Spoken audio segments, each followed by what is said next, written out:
I was involved kind of peripherally in the tobacco litigation back in the late 1980s. And the tobacco companies were, at that time, the wealthiest countries, the most cash-rich companies on earth.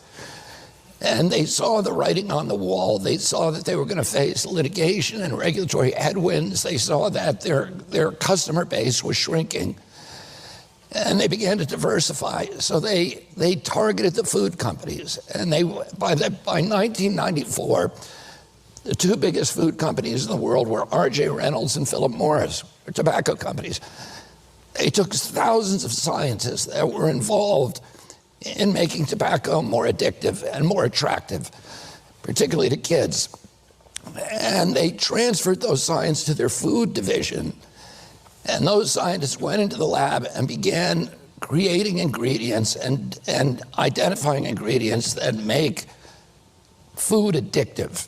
So putting in loads of sugar, which is addictive, and sodium, and then developing these ingredients that mimic natural flavors.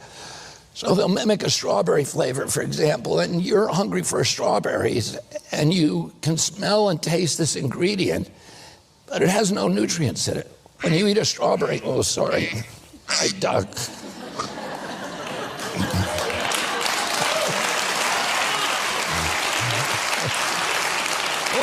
Sorry about that. When you eat a strawberry, I'm not taking that out, by the way. It's staying in. The quack and duck is staying in. When you eat a strawberry, you're getting nutrients in that strawberry.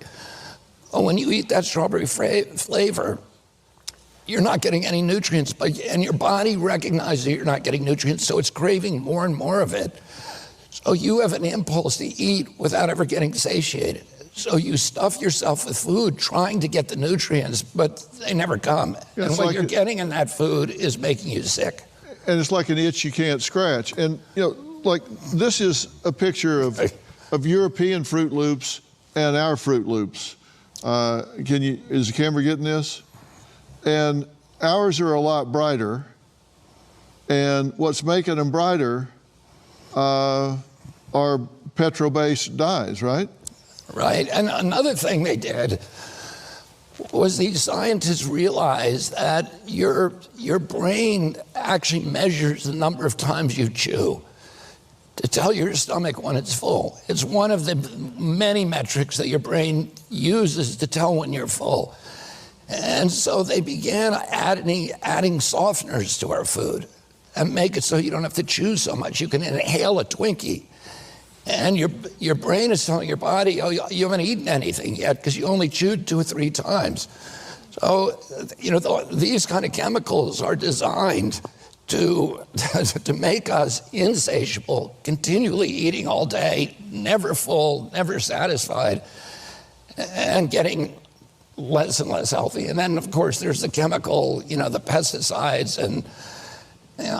and these other kind of artifacts, the residues that are left in our food, and those are not, they're designed to kill plants and animals. And we're an animal, and our microbiome is filled with plants. So, we're literally eating poison.